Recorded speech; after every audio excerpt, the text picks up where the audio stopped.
I search for me among blades of bluegrass, dig for memories of me in fields of hemp, trying to discover names among unmarked graves. I drank a mixture of simple sip bourbon and mint leaves poured over crushed ice served in chilled highball glasses you see here in the home of the greatest 2 minutes in sports. They call them mint juleps. Perhaps that is the magical concoction that will allow me to find home. So I sip unfamiliar traditions, trying to adapt to a history that is not mine. Feels like ill-fitting shoes on my feet. With every step that I take back in history, there is pain. Where are the women that look like me? Their memories and contributions to history often hidden, obscured, concealed.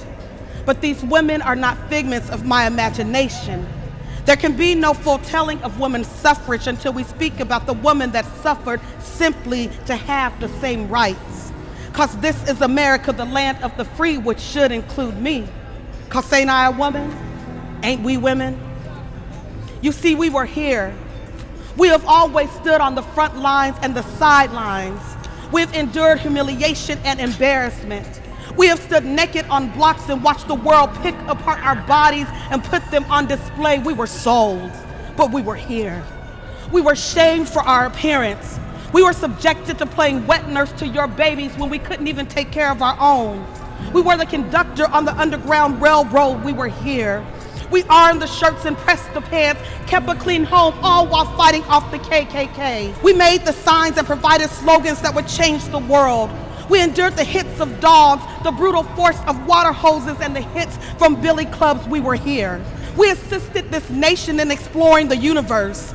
We started movements that changed the very course of history. We stood backstage as the world demanded that a man be center stage, garnering all the credit for our work. You see, we buried our sons and our daughters too soon. We endured medical malpractice as the medical community used our bodies for Frankenstein research. We became the face of a movement fueled by our children's blood. We were pioneers for freedom. We stood up to the system.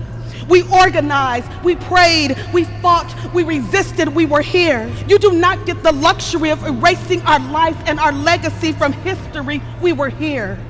100 years is long enough for the story of women's suffrage to be whitewashed. Open your eyes to the history of women's suffrage shown in Technicolor. Open your ears and hear their names. Fanny Givens, Georgia Nugent, Alice Nugent, Molly Nugent Williams, Ida B. Nugent, Mary Virginia Cook, Maria Stewart, Mary Ann Carey, Mary Church Terrell, Nanny Helen Biro, Sojourner Truth, Harriet Tubman, Ida B. Wells, Daisy Elizabeth Adam Lincoln, who said, "You cannot be neutral. You must either join with us who believe in the bright future or be destroyed by those who will return us to the dark past." And when you remember those names, remember the names of Alberta Jones and Charlena Lyles, Tanisha Anderson, Atiana Jefferson, Rakia Boyd, Sandra Bland, and remember the name of Breonna Taylor. They were all Black. And they were all women. You see, our fight has always been with two hands. So you must know them.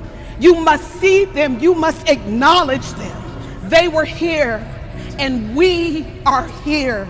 And together is the only way that we can all stand and achieve freedom.